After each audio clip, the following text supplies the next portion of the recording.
I'm going to turn it over to Yier, Grant Hernandez, and Daniel Buentello for their demonstration. Thanks for the introduction and thanks for coming.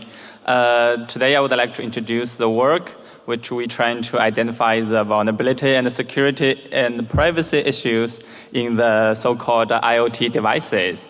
And as you can find from the title, we're using the Nest Thermostat as a testing platform.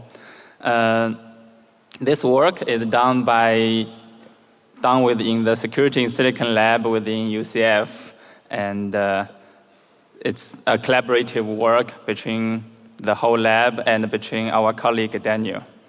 I will tell you more about each of the collaborators. So as the outline, I will first very briefly introducing the security and privacy of the IoT devices. I won't take too much time, you know more than me. And then I will introducing we call it the IoT star, the Nest Thermostat. It is very well designed, so we should praise their work. But we will go very deep into the firmware and the hardware. And we will discuss a little bit about user privacy of the Nest Thermostat. Then comes the key point that based on our analysis, we kind of figure out the hardware backdoor. And through this backdoor, we get the remote control of the whole device. Then will be some demo. Just in case, because we are setting up a demo here, and we also prepared some video. Just in case the demo doesn't work here, we will show you the video to demonstrate that it's working. And then the conclusion. So before I go through the detail of the presentation, I would like to introduce the whole research team. First is Grant Hernandez. He's a computer engineering undergraduate student at UCF. As you can find that undergraduate student can do a lot. And then is Orlando Arias, and he's not here. I will tell you the reason why he's not here later. Then is Daniel Buentello. He's an independent researcher. He's located in Houston, Texas. And then it's me, Yier. I'm an assistant professor at UCF doing hardware security research. So as the definition of the IoT, we've been talking about IoT device for a while, but there are no standard definition. So whenever we refer to IoT device, I always refer to Tesla's quote around 100 years ago. And you can read through it. This smart guy already foresee the upcoming of the IoT age almost 100 years ago, and now it's becoming true. And we give a very rough definition of the IoT device we called embedded devices with networking capability. Very rough. We're trying not to put too many words, because if we put too many words, then people would argue for that. This may not be accurate or not. So this is just a thing telling us that since everything is connected, the security and the privacy will be a concern. So we already have a bunch of network device, or we call it smart device or IoT device there. You can name a lot of them. We know that there are already more networked device than human population in the world now. So this is just to give us a few examples, telling you that we have smart thermostat, smart camera, smart refrigerator, and there goes a lot of prediction. People trying to see that, by 2020, what will happen?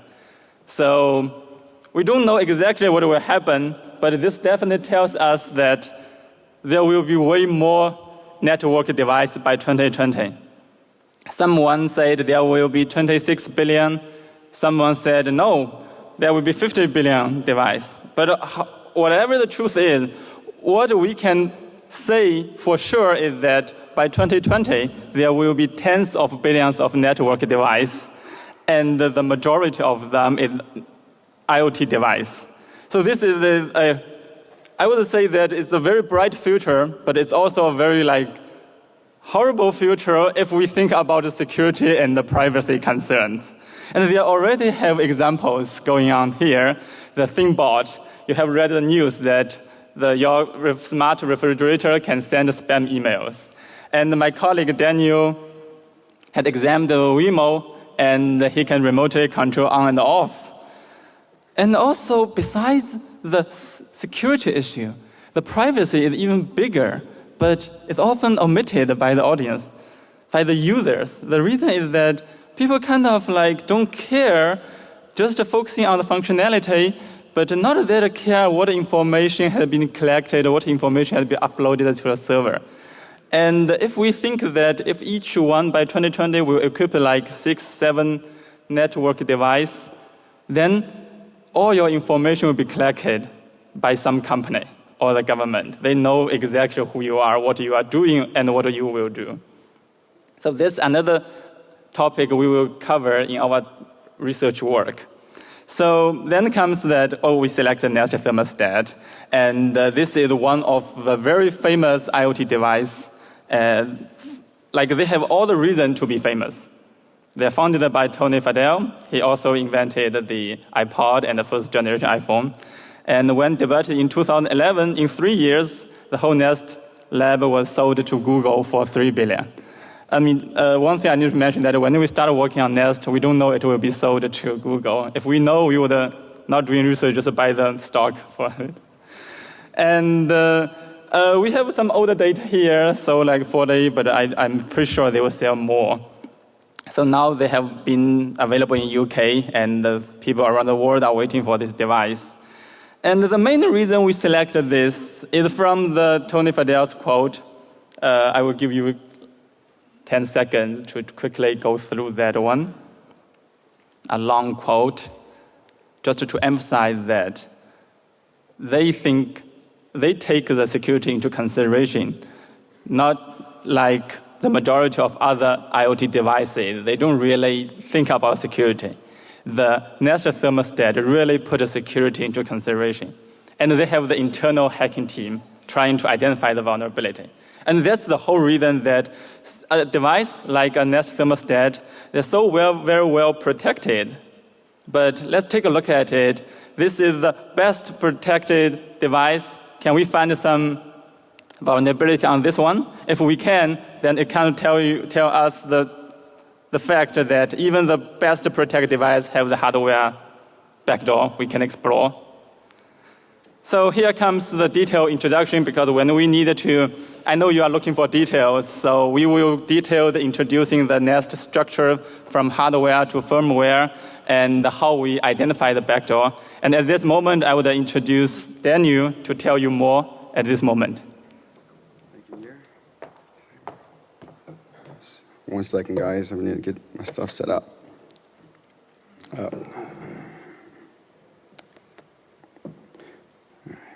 So if you're anything like me, you probably forgot why I'm up here. So I'll let you guys know. We're going to talk a little bit about the hardware at a very high level, at the software, and then why it matters, which is, to me, that's probably the most important thing, is who the hell cares that it has chip X or chip Y. One thing, just real quick, who here personally owns a Nest by chance?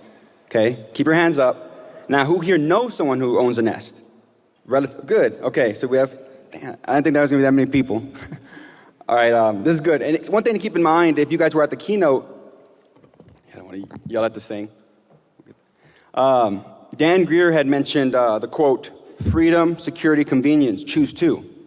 And one of the central themes here, at least for me when I started this, was, it wasn't this eloquent, but it was essentially, the more convenient or smart something is, the less secure it is. And that was my entire gist of it, why I wanted to start this and see, what are we giving up for me just to be lazy on my couch and controlling my thermostat? So to begin that journey, I had to take it apart, and we'll start with that. At a high level, this is the front of the thermostat. When you're looking at the screen, this is the thing that's right behind it. The key thing here, and this is, we'll get to some of these, not all of them, because some of them are pretty relevant. The flash, that's 2 gigabytes. Now, think about it, like 2 gigabytes, the first iPod had like 5 or 4 gigabytes, and this was a music device. It made sense to have 5 or 4 gigabytes, however many it had. Why the hell does my thermostat need 2 gigabytes? What's it doing? And to be fair, it is running Linux, which we'll soon find out, but even then, at least some sort of, hey, this is what we're doing with it. I mean, I doubt they would open source this, that'd be great, but at least something has to know, hey, it has this for this feature. So this was a point of interest of mine, the 2 gigabytes. The Wi-Fi radios, or the radios were important. We didn't get too much into the ZigBee portion of it, but that's another area that I want to get into, because the ZigBee, at least, it isn't a sort of open supported protocol. They made their own protocol. And that's something you should be concerned about, because who knows, yes, it is Google and they have all the resources in the world, but it's just one company. It should be evaluated by all of us to see how it works. So I think that protocol is called the Nest Weave, or Nest Weave. This is the backplate. It's pretty dumb in the sense that it doesn't do much. It has its own chip, its own microcontroller. And for the most part, we didn't look at the firmware here. It has its own separate firmware, primarily because you can kind of infer what the hell it's doing. It's going to control the wires going in and out of it. It does charge it in a really, really cool way, in case you're interested. What it does is this thing doesn't have a battery. It has a rechargeable battery. So you're thinking, how the hell does it recharge? What it does, it siphons power from your coils really, really quickly and charges itself. And then it turns off, which is pretty neat from an engineering perspective. I also have some sensors, but that's not important. So like the Nest Weave, that's what I was talking about. That here's a protocol that has never been seen before. We've never evaluated. We don't know how it's authenticated, and we don't know much yet. What we do know is that it is used to connect to other Nest devices to form its own sort of symbiotic network where they all talk to each other. Could someone enter that network? How secure it is? I mean, that's all stuff that we're hoping to get into. So once I started taking this stuff apart and seeing what the hell it was doing and look up data sheets, the interesting thing was the USB port on the back of it. I don't think I have a picture of it, but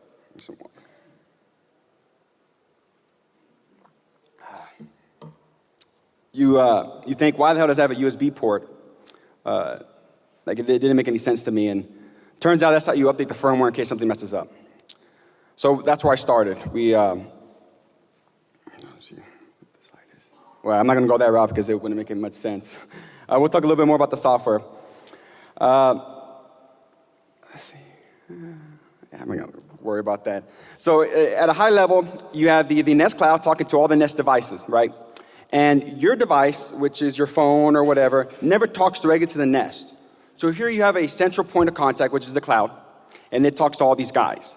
Now, this is where like the real freaky stuff happens, where we're sacrificing convenience for something, right? You think, this is great. Nest has all controls, all my thermostats. They're going to take care of things. When we say take care of things, what does that mean, right? They're just changing my temperature, what? No, one of the cool things it does, and it advertises, is it has this automatic update feature. And I'm going to spend a little bit on that, because this is really, really, it annoys me how we're doing this, and they still don't want to change it. So the automatic update feature, the way it works is you have a thermostat, right? And then there's a patch comes out, and you don't have to do anything. The Nest will tell the thermostat to go get the firmware. It gets the firmware, uploads it, it's done. Convenience, right? That's great. The user doesn't have to do anything. We use this model in the PC world. Your computers do automatic updates, no problem. Even in a non-malicious state, like not a hacker, maybe the Nest messes up somehow, because we know Microsoft puts out bad updates, get on your mouse and keyboard, you do your thing. What can you do here? If Nest were to put out a bad update, I don't have that luxury. And this is what I mean when I say the model that we use for the PCs cannot be directly, yes, it is running Linux, but it cannot be directly applied to this. This is one example, automatic updates. And in a more malicious sense, let's say I was a bad guy. You've now given this cloud the power to tell every single Nest when to do its business. In the purest of forms, this is a backdoor. Let's say, Facebook gets hacked or LinkedIn or something, you reset a password, right? PR goes out, no big deal.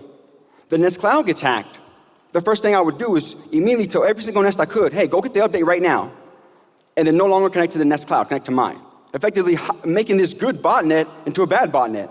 And what can Nest do? They would eventually have to probably update or something, but still, the repercussions are much greater in this world. So that was from the software side. Now the firmware, about a little bit of how it works.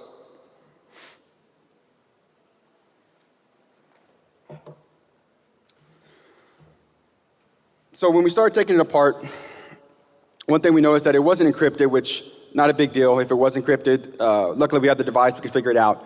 But it was signed, which presents a problem. That the Nest checks whether the firmware coming into it is secure, or it comes from them, which made it very hard. By the way, this entire thing started was, yes, the elegance of security, and I wanted to find that problem out, but I really wanted to change the background, and like I thought what you'll see in the demo soon would be really cool to have the HAL logo on there. So the first thing I did, ripped apart the firmware, changed the graphics, put it back together, and it failed. Come to find out that they are signing the firmware and prevent that. The structure of the firmware includes everything, from the bootloader down to the file system. It updates the entire chain, not just any specific device, which is, I mean, take it as you will. Yeah, there's no repercussion in that. That's pretty typical as how you would update this. Like I already mentioned, they did things the right way. They are using HTTPS to communicate to the service, which is actually a good thing if you think about it. So I don't know exactly how it talks to the Nest Cloud yet. Something you can investigate. But it is, from a, I guess, outsider's perspective, that's a good thing. We don't know how that works yet. And they could be, hopefully, requiring that certificate is there to communicate to the cloud. Yeah, that's pretty much it for the exciting stuff. The bad stuff they're doing. I've already talked about the automatic updates. But back to that whole USB port, I was going to go on a tangent off. Now I can do that. This USB port is interesting because one thing is to charge it, yeah, okay. But, I mean, you could have done that a whole bunch of ways. You could have had a plug or something. Why would you put this USB port there? And this is where they all started. I was messing with it, trying all kinds of things. You have to keep in mind, this thing's like about this big, and the pads on there are even smaller, so getting into it was really, really hard. But I did have a USB port. And what ended up happening is after we poked at it and prodded at it, turns out, and this is very typical for embedded devices, it's not something that Nest is doing wrong just because they're Nest and they made a mistake. This actually happens all across this industry, is they left the entire debugging functionality in the device. And what that means is that if your Nest ever breaks and you ship it back to the device, just like I said, you don't have a mouse and keyboard, well, this gives them a mouse and keyboard to the device. And that's essentially how this all started, is we hooked up, we found out how that protocol worked, which is involved holding it down for a certain moment of time, which is what Grant's going to talk about. But once you sort of did this sequence, we figured out that at that one specific moment, it would stop booting from its own thing and go somewhere else. And that's really where it all began, at least where I handed it off to these guys. Now, a quick note, this is something we have not investigated, but something to keep in mind, is that 2 gigabyte chip, we don't know what's on it, we don't know what it's doing. What we do know is that there are logs on it. And again, when I bought a Nest, I knew in order for it to be smart, it was doing something, but never as severe as some of the sort of aggregating all this data. And I would like more explanation as to what it's doing.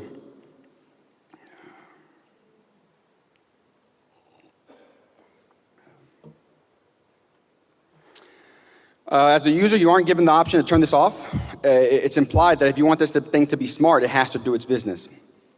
Again, this goes back to that whole theme, is what are we sacrificing for the sake of convenience? And to be honest, me personally, I still have this thing running in my house. Like, I have 2 of them. Even though I know that this is bad, it could happen, it's either that I become desensitized or I'm probably still working on it, so I'm probably not going to throw them away, but I know this thing is literally a fly on the wall. If you take a look at it, it is a computer that the user cannot put an antivirus on. They can't do anything. They can't take it anywhere to get it fixed.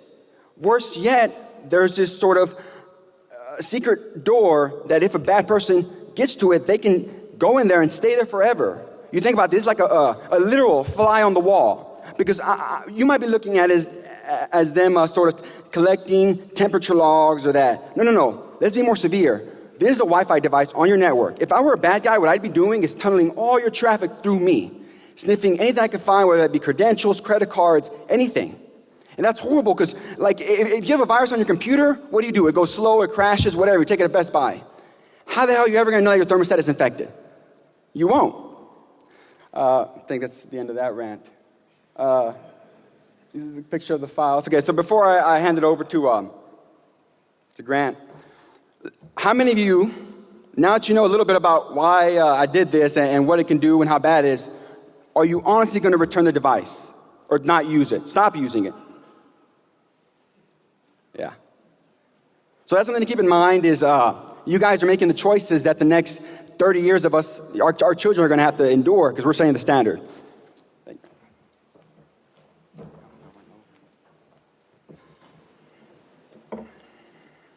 Hey everybody, thanks Daniel.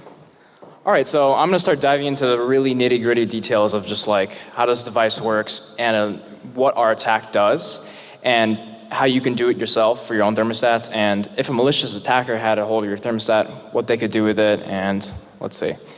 So the processor, TI Satara AM3703. This thing's a fully featured ARM Cortex A8 processor. It has works. It's got everything you could have on a desktop or some sort of lightweight device, 64K onboard SRAM, and configurable boot options, which is what we leverage to get root access on the Nest thermostat. So this is a little diagram of the flow you would take, or the Nest thermostat would take when you're booting. So there's pretty much two main boot modes you have to be familiar with. So peripheral boot and non-peripheral boot. Normally when you're booting up the Nest thermostat, it goes through the other route. This route here, it'll do the non-peripheral boot. And it loads bootloaders, the X loader, the U boot, and then it finally loads the kernel. Our route, by using USB, we enter a peripheral boot, which pretty much allows us to upload arbitrary code into memory and execute. So beyond getting root on the Nest file system, we have root on the CPU itself. And there's nothing they can do because this is fixed in the hardware. So here's the normal boot process a little bit more described. So the ROM starts execution. It initializes basic subsystems. So you're starting out like with nothing, like no SD RAM. You have 64K of SRAM. It's pretty small. It then loads the X loader, which is the second stage bootloader. This is, once again, bootstrapping it some more, getting some more memory up. And then finally it goes to, if you guys are familiar with U-boot, pretty much the Swiss Army knife of embedded like bootloaders. It pretty much has everything you would ever need and it's completely customizable. And because Nest was so nice to include their open source versions of this, including their changes, it was not so difficult to recompile and target with our own modifications. So this is where we start our attack. The ROM has a feature that enables anyone to upload code if the boot pins are set correctly. So our attack sets the boot pins and we can upload our code directly into memory, start executing. So there's no chain of trust. There's pretty much just, you just give me code, I run it, and this is where we continue forward. So we have our own custom X loader. Our custom X loader does more of the same things, but it also allows us to chain more files into memory, including our own custom U-boot and our custom file system. So we move forward, U-boot goes, executes, and we have our custom environment. So U-boot initializes the kernel with kernel arguments, which can pretty much allow us to choose our file systems, choose our init scripts, go forward from there and get full access to the device. Executes the same Linux kernel because, it's working. There's no need to upload our own. We just want our scripts to backdoor the existing installation. And finally, our new user land, our backdoored user land for the Nest is loaded, having anything we want, anything that could be possibly written for a Linux system. So here's an in-depth explanation of why this happens. So there are 6 pins determining the boot sequence that are a feature of the processor. So Nest has a convenient feature exported to USB that pretty much allows you to do arbitrary uploads. And to activate this feature, they've also included a automatic switch so that when you hold it down for 10 seconds, the button I mean, it will enter into the bottom mode. And the bottom mode, as you can see, starts with USB, and from there it doesn't continue because we are uploading our code. Normally it starts with NAND Flash, which has all our code, has Nest code already, so you'd never make it to USB, even though it's second. So device programming. The first 5 pins are fixed in hardware. They're literally pulled to ground or pulled to 5 volts. And the 5th pin is what's variable, and it is affected by the power control manager, so that when you have a hardware, like hold down for 10 seconds, which is controlling the hardware, not the software. So it's not something you can patch. And also, conveniently, the pin is exported on an unpopulated header, so you could do it that way, but that requires you to open the device. So how do we figure this out? How do we discover this at all? So pretty much using Wireshark. While booting the Nest, we did a packet capture, and we saw this USB Device Descriptor. This is Nest-specific device descriptor. As you can see, it doesn't populate with any strings because I guess they either made it up, I looked it up, can't find anything. But all that means is that it's unique and not that interesting. But when you hold it down for 10 seconds and it reboots, this is what comes up. So the chip is a TI chip, and this pretty much is documented in the datasheet. If you see this descriptor, this means you're talking directly to the boot ROM of the CPU. So that means you can then enter into programming mode, do reading its configuration, setting its configuration. This is what we leverage to get root access. So implications, I mean, so it's a thermostat, right? But this has a lot more implications than a normal thermostat because it's very intelligent. It has a lot of processing capability and away detection, like network credentials, zip code stuff. Like, this is all on the device. I mean, this is already there. You can just scrape it off and just send it off to your servers. So remote exfiltration is something else. I mean, it's a node on your network. It's connected to your Wi-Fi. You're controlling from your phone. But you can then use normal attacks against networks like ARP spoofing to pretty much get traffic further your, maybe pivot to other devices. So it's a little bit more scary than something less smart. Control over Nest devices. This Nest talks to the cloud. It has OAuth tokens, OAuth secrets. You can just scrape these off, take them to somewhere else and use them and remotely control their devices. Whatever is available. I mean, you wouldn't have to do this, right? You could drop a backdoor that would give you arbitrary control, but something else. You can brick the device. Not really as useful as other things because you just lost the device. But persistent malware, they do not patch the X loader because that is the second stage bootloader.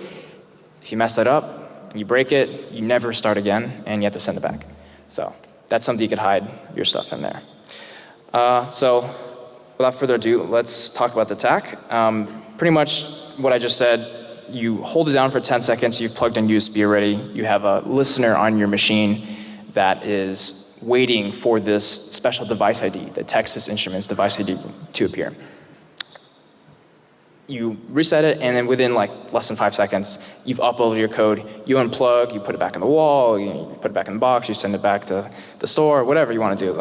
At that point, you've already uploaded your code, you've already gotten root, you can do anything you want because you've mounted the file system that exists, and you've now put your own stuff. So our custom X loader, all it does, chain loads U-boot and the init file system. Custom U-boot initializes the existing kernel, in-place kernel, and will change the arguments so we can run our own file system, run our own scripts, move from there. RAM disk mounts the Nest file system. We can write anything and everything, and arbitrary script code execution just through USB. And from this point, you could just put some bootstrap program and you drop anything else. Netcat already comes in the Nest, so yeah, if you're looking to bootstrap your way onto the device, there you go. So refining backdoor, Netcat, okay, Netcat, it's pretty simple, not much we can do with that. So we need to target this device and this platform for furthering our execution, how much can we do? So we want to rebuild and target the device with a tool chain. So we cross-compile our own GCC, and from this we can cross-compile DropBear, which is just a lightweight SSH server, common in embedded devices. SSH in, familiar terminal, have interactive commands, everything we love, and add users and groups, reset password. I mean, honestly, anything at this point, drop our own malware, redo the configuration, add exfiltration, anything you can think of. Linux kernel modification, we could go even further. We could create a malicious module that would, let's say they're trying to do an auto update, but you don't want to lose persistence. They do an auto update, you hide some files. You prevent some files from being written to, or you say, hey, you did write to this, but you really didn't. You can do anything. Custom logo if you want to have something a little special. If you reboot your thermostat, which wouldn't happen often. Debugging capabilities and pretty much polling on the serial ports, so giving yourself some more functionality. And so here we are. It's ready to do the demo, and pretty much I'll be showing getting root and some little graphics that I made for the Nest to show you can pretty much do anything with it. Okay, here now comes the most exciting part. No.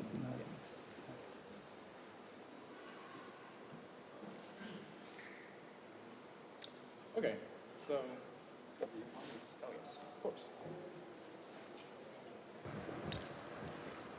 All right, so I'm going to be demonstrating just getting root on the Nest thermostat by running the scripts that I've created to pretty much automatically backdoor and start the thermostat. So let's go ahead and do that.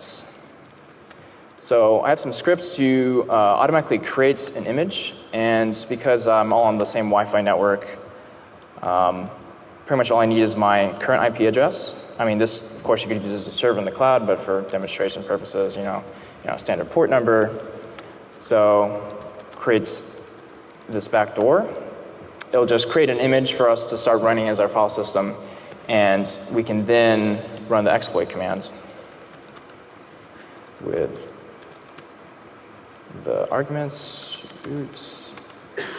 And at this point, it's already listening. So I have the Nest here, and nothing's running on it. I've disabled the Nest software, so for demonstration purposes. I could re-enable it, and you'll see it running, and also other stuff. So at this point, all I need to do, I just need to hold this down for 10 seconds, and it'll reset. So let's go ahead and do that. I really do want to show you my screen, so I'll just pretend I am holding this down for 10 seconds here. So holding it down, and you'll see it will discover the new USB device. Once it's reset, there it is, discovered it. It's now uploading my code into memory, and it's going to start executing, boom. So waiting for my connect back at this point. And now I can show you that I really do not need USB to be connected at this point. I could have just put this backplate here, not a big deal, no problem. So now on my computer side, go ahead and start up a netcat listener. Just, it's got to boot up first, but here it is. It's already here. So netcat listener, root shell, connected directly to my machine, could be my server. Root on the Nest thermostat right there. And as you can see, we have Nest Labs directory there. They have some interesting stuff. I'm just going to show you the directory. There it is. There's some of their programs there. You could download firmware online to do this yourself. So now let me just show you some of the other stuff we've created. So here's the actual Nest thermostat software running. I'll let Daniel hold that. And I'm going to go ahead and disable this software.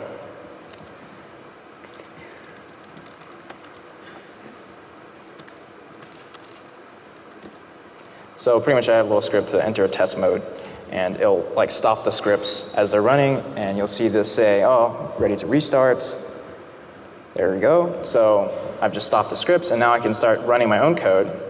So I've also dropped an SSH, I've also dropped a drop bear. So I can go ahead and just SSH to that and run our demos here.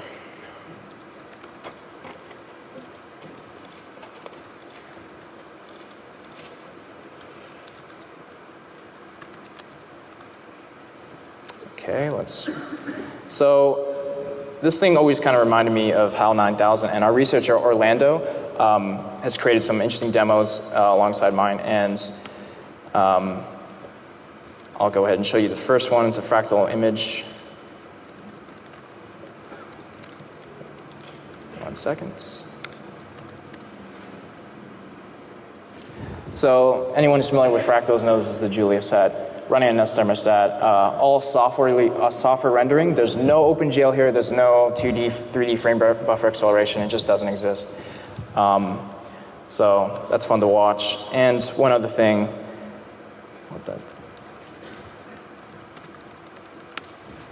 This always kind of reminded me of 2001: Space Odyssey. So might as well show this. There you go. There's the quotes. I don't know if you can read that, but yeah, thanks to Orlando for designing that. It's quite clever. And finally, our last little demo, just some other graphical animation, like standard, like, digital rain, nothing too fancy. So this was just kind of a fun thing that we did because, at this point, you'd want to like customize it any way you'd want. And you can do it because it's not just your standard wall thermostat. It's a Linux system. You have full control. And so 3D doesn't exist, but it can be easily like kind of simulated in software if it's not too many triangles or anything. But yeah. So with this, we'll just let this run for a little bit more. There's one more last thing at the end. It's just a tiny little demo. It's and then I'll hand it back off to Yier, and yeah. So this one's kind of it's a bit hard to see, but this is like a star field. I don't know if you can see that. And as I turn it, I can like go through the star field. And if I press it, I can like go through this like starfield tunnel, like like thermostat like here, like what's going on? So go through the tunnel. Yeah, so I've had some fun with this thing. It's been a bit we've hacked away at this for a while. But yeah, I hope you guys enjoyed. We'll hand it off to Yier for the conclusion. Okay, so very nice presentation. I don't know like what you will feel, what's your feeling when you go back home and see your Nest thermostat showing you hello day, or like telling you that some 3D things goes on. But before we rush into the conclusion that, okay, these guys, they hacked the device, let's take it in the positive view. So with this device, we kind of like have the root access. Now, if for someone who really care about their privacy, this gives you the weapon.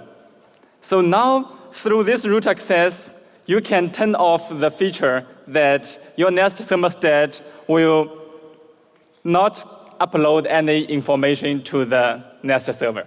So, and that's the reason Orlando is not here. The fourth, another of my students, he's busy to wrap things up and to provide a patch. This will be released soon, so that everyone can download the patch from our website. Just one click, then your Nest is secured and functional. It will still auto-update stuff, but it will never upload your privacy to the Nest server. Surely, like, we still need to take it in the negative view that if some hackers trying to explore this one, they can now get into if they can have physical access to the device, now they can remotely control your device. And they can learn your privacy and learn your style. And also, through this Nest thermostat, they can attack other devices in your smart house. But there's a relief to Nest Lab, and what we learned from Nest is that they're not willing to repair this backdoor, because they claim that we need a physical access to the device, and it is, even though the remote attack is still under investigation. One quick solution, I'm sure there will be many solutions available, but I do want to emphasize here is that this backdoor, it happened on hardware. So any level of firmware patch, based on our knowledge, should not help to alleviate this problem, which means only hardware level protection can help. And this is one of our solutions, which means we call the chain of trust. So we claim that the hardware must do code authentication for the first stage bootloader before it runs. And we also claim, or we suggest to recommend the public key cryptography. For most of the wearable device, this may cost too much, but for a device like Nest thermostat, power is not a constraint. So we claim that all of the code should be either encrypted or signed before it runs. So only through this way, not just for Nest thermostat, this is the best protected device. For all other IoT devices, which will come in the future, we highly recommend that they at least take some of the idea here to build the chain of trust when they build the hardware device. Then comes the conclusion. So we claim that we break into the Nest device, but we still need to admit that Nest did a lot of things in the right way, so that until now we still not find any way to remotely attack the device. For the future work, we will definitely invest further of the Nest thermostat, and we're looking for other devices also.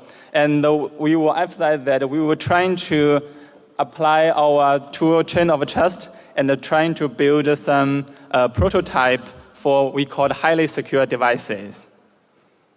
Okay, here comes conclude our work. Thanks.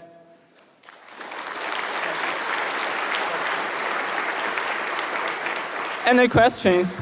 Oh, one more thing. Please don't forget to fill in the review form. We appreciate it for any comments of that. Go ahead. Hi. Go.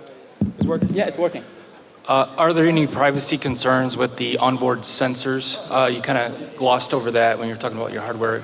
What sensors are on there? Like, I assume it's temperature. 2 motion sensors. And in really, if anything that I said, and thank you for you guys that are still here, this was when I first started this, it was an exploit. That's all it was. Mm-hmm. But as I dove deeper, I spent over a year with this device. It was more than that. It was about the fact that we are giving up our privacy to this device and don't know nothing about it. And it's not a big deal now, but this is the pattern that everyone else is. This is Google. And if they're doing it, I mean... But you said motion sensor? Is it? Yeah, the motions. I mean, it has 2 motion sensors, one for near field and far field detection. So it tells you when you're in front of it and when you enter the room. Okay, like PIR? Or, What? passive, yeah, we have access to that. I mean, yeah. Passive infrared? What? I mean, like, that's... Passive infrared, that's on there? Oh, I mean, I don't know how it does it, but I mean, it tells you, I don't know the exact type. It's just like, it has drivers for this, like Linux kernel. It's like, if you know how to interface with it, you could just read it, or you could wait for Nest to read it and just read it from them. So it's all accessible. You have full control over this thing. All right. Thank you. Yeah, no problem. Yes, hi. I just want to reiterate that you need a physical access of the device to break into it, and it's just as hard as it's just like getting access to your home. So I mean, people don't need to. No. People not. Sorry, let me complete. People need not be scared of this, because they need access to your home to break into this. Yeah. And then it just becomes just like jailbreaking an iPhone.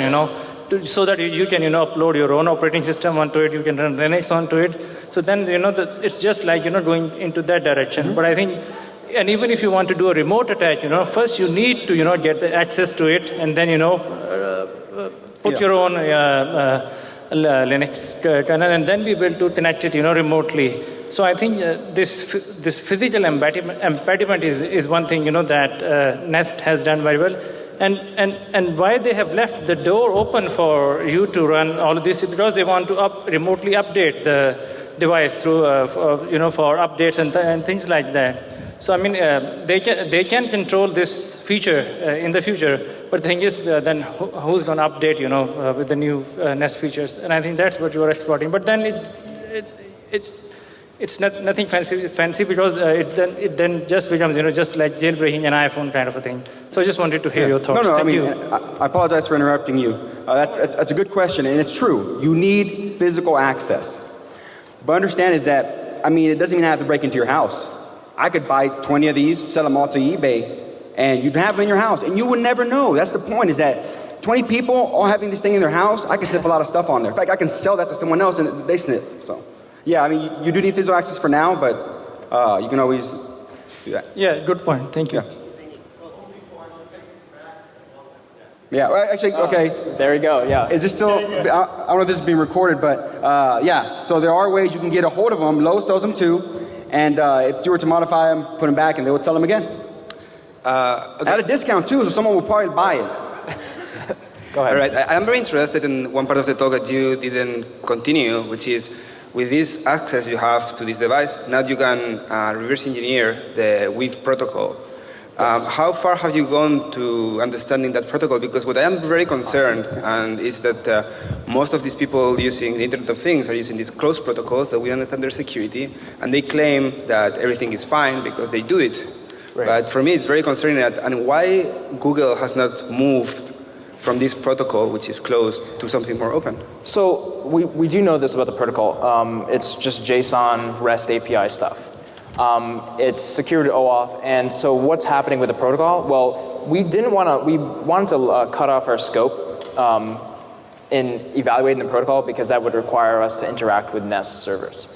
And the reason is that we are a hardware security lab, and we really wanted to focus on the device and its hardware and I guess the software running on the device as well. But I have to say that I have been using IDA Pro to reverse engineer the Nest client. I'm trying to get more insight into like if there's anything more severe, and I'm hoping that in the future I can have some more future work on this. Well, I'm not talking only about that, but the ZigBee knockoff that they use for the other. Oh, you're talking about the ZigBee? The ZigBee. You said that you use a ZigBee different protocol than ZigBee, right? A modified protocol. Oh. Yeah, so the ZigBee protocol, like it has a ZigBee, but they have like a proprietary like format on top of ZigBee's physical thing. So like it's a ZigBee like, you know. It uses the 802.15.4 radio spec and just builds on top of that. So it uses, the ZigBee chip they use allows for proprietary implementations, like what they're doing. Like they have their own firmware on the ZigBee device, but just getting into that, it's a little bit more difficult because the tools required is a little bit, the bar is a little bit higher on that one. Did that answer your question? Yeah. Okay, thank you. Any other questions? I think one more.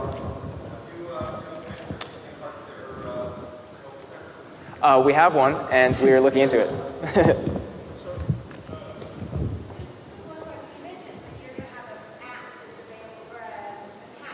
Yes.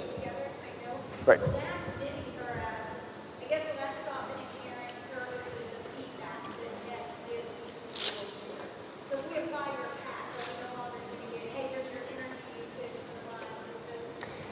So I guess that's up to. That's a very good question. Yeah. So we've been thinking of this one. So the first version would be just like stop uploading the data, privacy. But the second version, because the Nest, they will collect two types of data. One is the system like log, the other is user log. We will like separate this data and only provide something Nest may using for your weekly or monthly report, and keep your other privacy. Nest will learn too much, we will say. Those we kind of remove this too much part. So, I mean, that's a very good point. Thanks. But ideally, though, the point is you should not install our patch. Like, you trust me, I'm up here, but ideally the whole goal with that is that these Nest, I mean, hopefully they'll listen, we'll provide them the source code, and they implement it so that way you keep your features. That's the goal. Yeah. The source code. It's all, you mean. Let's put it offline. The source code is something we really concerned because if we release all the source code, anyone can explore it. The tools. Yeah, the whole tool chain is too powerful because the tool chain we build is way more than Nest thermostat they use. And you can see from the demo, Nest thermostat, their tool chain cannot run this 3D or stuff on it because they do not support that, but we support that.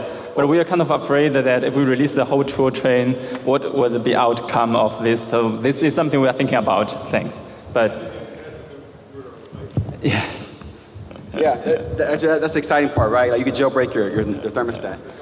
Yeah. Yes. You should be able to. Right. Yes. Yeah. All right. Oh, okay. Can you clarify, is Nest refusing to make any changes to it, or are you working with them? No, we're not working with them. To fix this entire thing, they would require you to replace, it's a hardware level bug, the debugger, so it would require them to replace every single Nest. The patch would allow you to choose about the whole data thing, to whether to send that off or not. You develop the patch under your own, not with Yeah. Now with Nest. Yeah, so hopefully we've done, a portion of the work, and all they have to do is add their secret sauce to make it legitimate.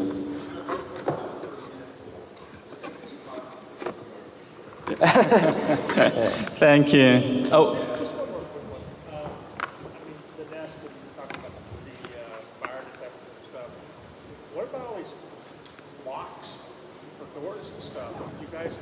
Yes.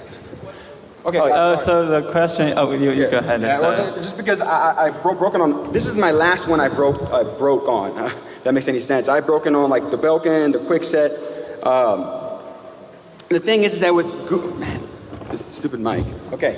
So the question was, other devices have we looked at? Yes. The answer, some answer was yes. And here's the thing: Nest is the most secure of all. They do everything by the book. I'm talking about when the Heartbleed exploit came out, they updated their own version of it, within days of the thing.